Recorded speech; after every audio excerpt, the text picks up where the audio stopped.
What was the White Australia policy? A phrase sometimes thrown around in modern arguments or discussions, usually with little understanding of what it really meant, why it was created, and what it actually did. Today, we'll take a look at this policy. We'll examine the historical context, the reason for its introduction, and what Australia's early leaders said about it, and whether it achieved its intended goals. A quick disclaimer before we start that this video is an educational video based on the facts of the time and is not based on anyone in Australian Guard's particular political opinion or views in any way. If you want to support us so we can continue to make content like this, consider becoming a YouTube channel member or check out our Patreon, links in the description below. What was the White Australia policy? The White Australia policy was a set of laws and immigration restrictions introduced in 1901, shortly after Australia became a federal nation. Its aim was simple and explicit: to keep Australia a nation of European, primarily British, heritage. The cornerstone of the policy and official name was the Immigration Restriction Act of 1901, which gave officials the power to exclude non-Europeans by enforcing a dictation test in any European language. This law was backed by a widespread belief among the political class and the general population that Australia should be a, quote, white man's country. Prime Minister Edmund Barton, Australia's first Prime Minister, put it this way in Parliament: "The unity of Australia is nothing if that does not imply a united race. We are guarding the germ of a future nation." Another founding father, Alfred Deakin, emphasized national cohesion. Quote, "It is better for us to preserve the strength and unity of our own race and customs than to bring in elements which, however admirable, are not compatible with our national character." End quote. Why was it introduced? To understand why the White Australia policy was created, we have to consider both economic and cultural concerns of the time. There was fear that cheap, non-European labour, particularly from Asia and the Pacific Islands, would undercut wages for Australian workers, who were overwhelmingly British in heritage.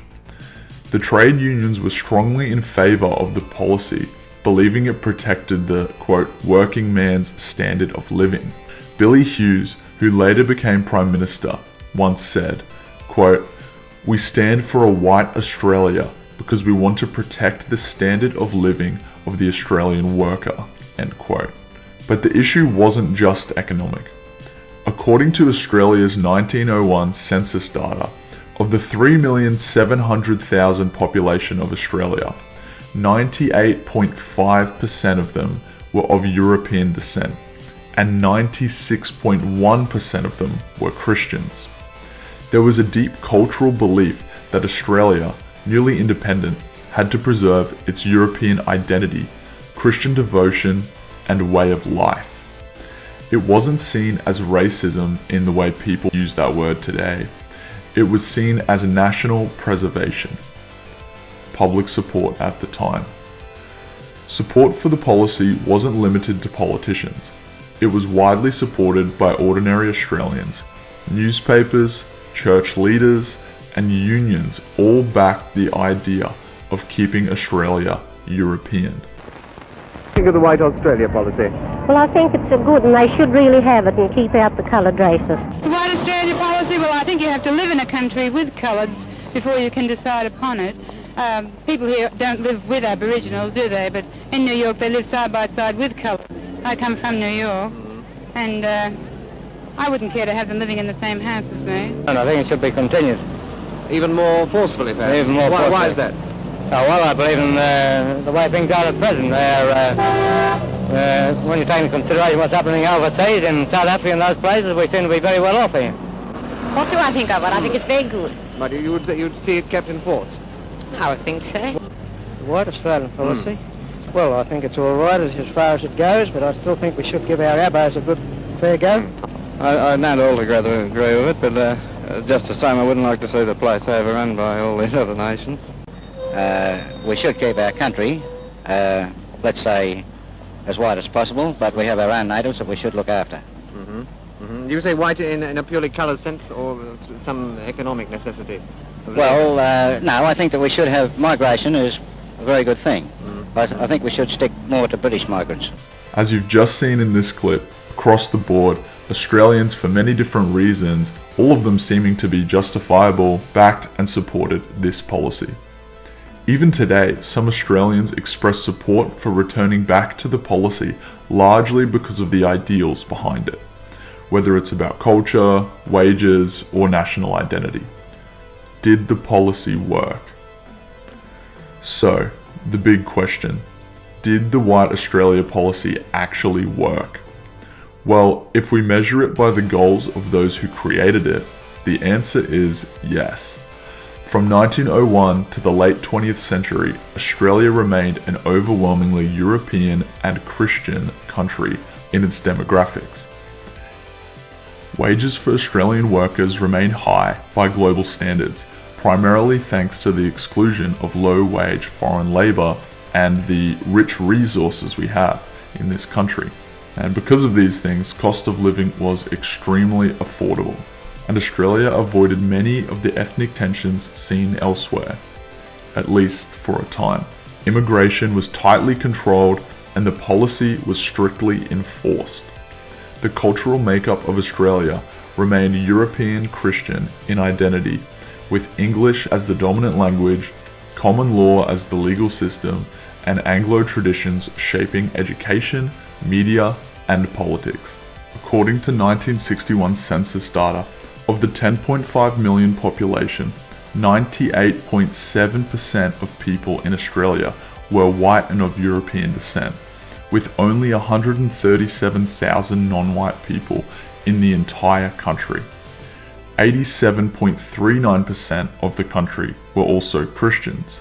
Even Labour Prime Minister John Curtin during World War II said, "This country shall remain forever the home of the descendants of those who came here in peace to build a Christian civilization." Modern criticism. Today, the White Australia policy is almost universally condemned in public conversation. It officially ended in 1973, but was dismantled in stages, with the start of the dismantling beginning in 1949, after we supposedly won World War II. And now modern Australia is one of the most multicultural countries in the world and has by far the lowest percentage of Christians it ever has, with approximately only 70% of the population being white or of European descent as of 2021 census data, and having approximately 8.5 million non-whites.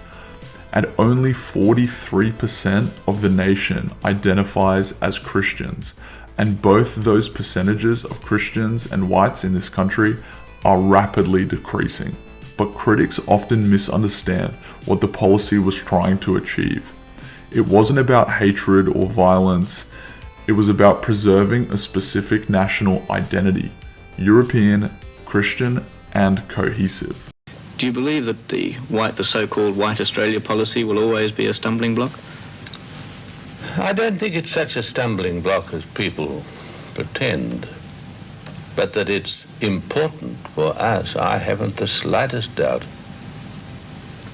That we should maintain it the way it is? So long as we possibly can, we ought to aim at having a homogeneous population.